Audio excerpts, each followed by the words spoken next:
श्री शिवाय नमस्तुभ्य मित्रों, जय महाकाल, हर हर महादेव। तो मित्रों, कैसे हैं आप सब?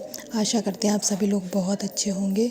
मित्रों, आप सभी लोगों को पता है कि कार्तिक पूर्णिमा जिस दिन देव दीपावली भी होती है, अर्थात भगवान जी की दीपावली, तो आखिर 4 नवंबर को है या 5 नवंबर को है? स्नान करने का समय, दान करने का समय, स्पेशली खीर रखने का समय क्या है? इन सभी सवालों के जवाब मैं लेकर के आई हूँ केवल एक वीडियो में। बस आप सभी लोग लास्ट तक बने रहिएगा और जानेंगे समझेंगे। यहाँ पर हम अपने सभी सवालों को मैं देने का पूरा प्रयास करूँगी, पूरी कोशिश करूँगी कि आपके सभी सवालों के जवाब दे सकूँ। तो इस क्रम में सबसे पहली इमेज जो मैंने लगाई है, सारी की सारी इमेज मित्रों गूगल की है, आप लोग अपने फ़ोन में आसानी से देख सकते हैं। देखिए, इसमें साफ साफ लिखा हुआ है कि ज्योतिष पंचांग के मुताबिक इस साल कार्तिक मास की जो पूर्णिमा तिथि है 4 नवंबर 2025 को प्रातःकाल 10:36 से प्रारंभ होकर के अगले दिन यानी 5 नवंबर को 2025 को सायंकाल 6:48 यानी शाम को 6:48 तक रहेगी। ठीक है, यानी 4 तारीख को ये लगेगी सुबह 10:30 बजे से और अगले दिन यानी 5 नवंबर की शाम तक पूरा रहने वाली है। लेकिन इसमें ऐसा भी दिया हुआ है कि ऐसे में उदया तिथि के अनुसार इस साल कार्तिक पूर्णिमा का जो पावन पर्व है वो 5 नवंबर 2025 को मनाया जाएगा। ठीक है, आप लोग जानते हैं जब कार्तिक पूर्णिमा हो या एकादशी हो या कुछ भी हो, उदया तिथि के अनुसार ही हम सभी लोगों को चलना होता है। सामने कुछ भी लिखा हो, कुछ भी दिया हो, हमें उससे मतलब नहीं होता। हमें जो भी व्रत उपाय करने होते हैं वो सभी उदया तिथि के अनुसार ही किया जाता है। तो जब इसमें साफ साफ लिखा हुआ है कि उदया तिथि के अनुसार हम 5 नवंबर को ही जो हमारा ये पर्व है यानी जो पूर्णिमा है, कार्तिक मास की पूर्णिमा साल की सबसे बड़ी पूर्णिमा है, तो अब हमारे मन में कोई संशय नहीं रहनी चाहिए, कोई दुविधा नहीं रहनी चाहिए कि हम 5 को मनाएंगे या 4 को। ठीक है मित्रों, तो हम लोग पूर्णिमा 5 नवंबर को मनाने वाले हैं। ये बात हमारी क्लियर हो चुकी है पूरी तरीके से। ध्यान रखिएगा मित्रों, 5 तारीख को पूरे दिन रहेगी और शाम को यानी 6:48 7 बजने से पहले ये समाप्त हो जाएगी। तो आपको जो भी पूजन करना है, व्रत करना है, आप सभी लोगों को शाम के 7 बजने से पहले कंप्लीट कर लेना है। कोई भी आपको अपना कार्य अधूरा नहीं रखना है। इस पूर्णिमा तिथि का बहुत ज़्यादा महत्व होता है। जो देव दीपावली मनाई जाती है उस दिन भगवान जी के समक्ष हम सभी लोग अपने घर के सभी सदस्य दीपक प्रज्वलित करते हैं। जैसे दीपावली मनाई जाती है उसी प्रकार से बहुत लोग अलग अलग तरीके से मनाते हैं। आप कैसे मनाते हैं कमेंट सेक्शन में ज़रूर बताइए। तो मित्रों, आप लोगों के एक प्रश्न का मैं जवाब दे चुकी हैं। अब दूसरे प्रश्न की बात करते हैं कि आखिर हमें स्नान कब करना है। जैसा कि मैंने पहले ही बताया कि 5 नवंबर यानी बुधवार के दिन हम पूर्णिमा तिथि मनाएंगे। आरंभ तो 4 को हो जाएगा लेकिन मनाई हमें 5 नवंबर को जाना है। तो इसलिए जो गंगा स्नान करना है, जो लोग दान करेंगे, स्नान करेंगे, उनके स्नान करने का जो शुभ मुहूर्त है सूर्योदय यानी सुबह 4:52 से शुरू हो जाएगा और ये 5:44 तक रहने वाला है। यानी सुबह आप सभी लोग 5 बजने से पहले से स्टार्ट कर देंगे और 6 बजने के पहले तक आपको स्नान कर लेना है। कुछ लोग ब्राह्मणों को दान करते, कुछ लोग मंदिर में दान कराते हैं। जो भी जैसे भी करना हो आप अपने इस स्नान दान वाली प्रक्रिया को कर सकते हैं। एक और इमेज मैंने लगाई जो कि स्पेशली खीर से संबंधित है। देखिए, मैं ऐसे कुछ बताती हूँ, कुछ लोगों को विश्वास होता भी होगा, कुछ को नहीं भी होता, जो कि कड़वा सकता है, फैक्ट है। हर कोई हर किसी की बात पे विश्वास नहीं करता, इसलिए मैं यहाँ पर आपको इमेज दिखा रही हूँ।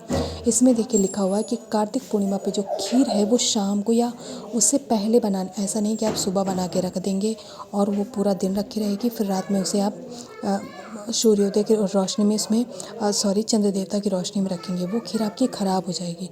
आपको चढ़ाने के लिए खीर शाम को ही बनानी है और रात्रि में जहाँ पर आपके घर में खुली चांदनी यानी आकाश में पूरी चांदनी चंद्र देवता की रोशनी पड़े, आपको वहाँ पर रात में 9:30 बजे तक रख देना है और उसके ऊपर आप चलनी से ढक दीजिएगा जिससे कोई कीड़ा कुछ भी ना जाए। और आप सभी लोग बोलते हैं कि चंद्रमा से, चंद्र देवता से अमृत बरसता है, इसीलिए इस खीर का बहुत ज़्यादा महत्व होता है। आप सभी लोग खीर रखना नहीं भूलिएगा। अगली सुबह जाइएगा, उठा करके खीर को प्रसाद रूप में घर के सभी सदस्य ग्रहण करेंगे। इससे मित्रों चंद्र देवता का आप सभी लोगों को आशीर्वाद मिलेगा।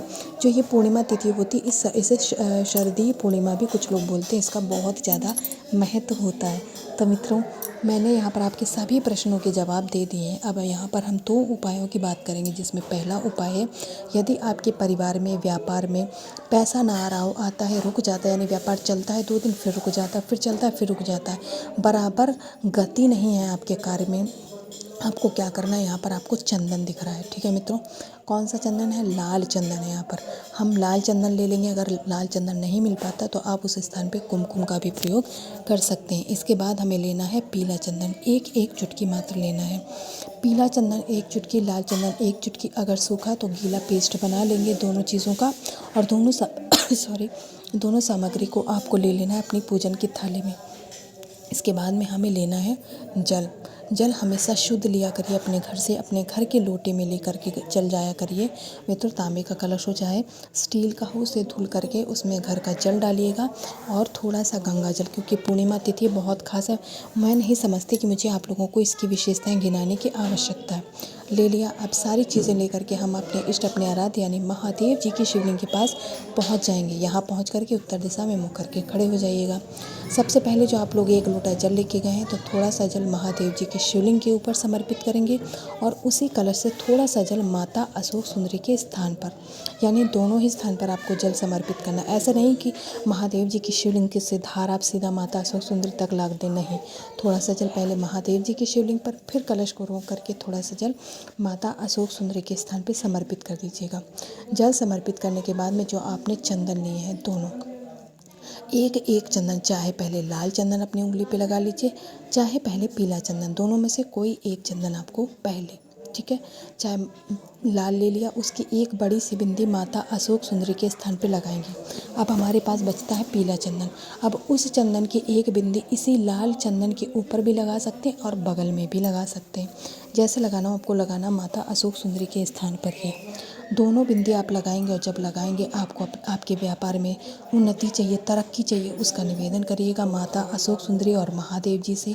इस कार्तिक पूर्णिमा के दिन जब आप दिल से निवेदन करेंगे, दिल से विनती करेंगे, महादेव जी और माता अशोक सुंदरी आपको निराश नहीं करेंगे। अब यहाँ पर आपको अपना हाथ नहीं धुलना, क्योंकि आपकी उंगली पे चंदन लगा हुआ है। वैसे ही उसी हाथ से आपको अपने घर में जाना है और घर में प्रवेश करने से पहले जो चौखट पड़ेगी, घर के मेन दरवाजे की चौखट, उस चौखट पे आपको रुकना है और माता अशोक सुंदरी और महादेव जी का ध्यान करते हुए फिर से दोनों चंदन की एक बिंदी लगाने के बाद अब आप अपने घर के अंदर प्रवेश करेंगे। मित्रों, जो भी इस उपाय को कर लेगा इस शरद पूर्णिमा के दिन, यकीन मानिए उसके व्यापार में दिन दूना और रात चौगुनी तरक्की होने लगेगी। पूर्णिमा तिथि का सबसे अचूक और सबसे असरदार उपाय है, करिएगा ज़रूर। पहला उपाय आप लोग समझ गए। अब दूसरे उपाय की बात कर लेते हैं, क्योंकि यहाँ पर मैं 2 ही उपाय बताने वाली हूँ, वरना वीडियो बहुत ज़्यादा लंबी हो जाएगी। दूसरा उपाय आपकी किसी इच्छा मनोकामना को पूर्ण करने की है।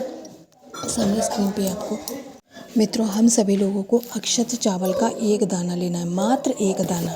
साथ ही में हमें 1 बेलपत्र लेनी है।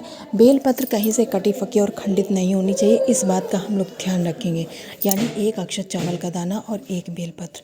2 चीज़ें लेने के बाद में हमें लेना है तांबे के कलश में या फिर स्टील के कलश में लेंगे जल, अपने घर का शुद्ध जल, और उसी के अंदर गंगा जल जरूर डाल लीजिएगा, ठीक है। अब इतना लेने के बाद में जो आपने 1 अक्षत चावल का दाना लिया है, 1 बेलपत्र, इन सारी सामग्री को लेकर के हम सभी लोगों को अपनी इच्छा, अपनी मनोकामना को महादेव जी के सामने प्रकट करना। उनसे कहना है तो महादेव जी की शिवलिंग के पास पहुंच जाएंगे। इच्छा हो तो मंदिर जाइए, नहीं समय है, समय की कमी है, आप अपने घर पे ही उपाय करिए, ठीक है मित्रों। अब करना क्या है समझ लेते हैं। सबसे पहले उत्तर दिशा में मुख करके खड़े हो जाना। अब क्या करना है, जो आपने अक्षत चावल का दाना लिया है, सबसे पहले उसे महादेव जी की शिवलिंग के ऊपर समर्पित करेंगे। दाना समर्पित करने के बाद में आपको ध्यान रखना है कि चंद्रमौली महादेव जी का नाम लेना है, ठीक है मित्रों। अक्षत चावल का दाना आप चंद्रमौली महादेव जी के नाम से समर्पित करेंगे। इसके बाद में आपने ली है 1 बेलपत्र। आप उस बेलपत्र को इसी चावल के दाने के ऊपर समर्पित करेंगे। तब आपको अपना नाम और गोत्र का नाम बोलना है, यानी दाना चंद्रमौली महादेव जी के नाम से और बेलपत्र अपने नाम और गोत्र के नाम से, चढ़ाने के बाद में अपनी इच्छा, अपनी मनोकामना कहने के बाद में मित्रों 1 लोटा जल श्री शिवाय नमस्तुभ्यं मंत्र के जाप से समर्पित कर दीजिएगा। मित्रों आपकी कोई भी इच्छा, कोई भी मनोकामना इस पूर्णिमा को अधूरी नहीं रहेगी। तो मित्रों मैंने अपनी तरफ से पूरा प्रयास किया आप लोगों को सब कुछ समझाने का। अगर मेरे द्वारा बनाई हुई वीडियो आपको थोड़ी सी भी पसंद आई हो, थोड़ी आपके लिए लाभदायक हो तो लाइक सब्सक्राइब ज़रूर करिएगा और कमेंट सेक्शन में महादेव जी का कोई सा भी प्यारा नाम लिख कर जाइएगा। इस पूर्णिमा तिथि आप सभी लोगों के लिए आई है, आपके जीवन की परेशानियों को दूर करने वाली। श्री शिवाय नमस्तुभ्यं। जय महाकाल।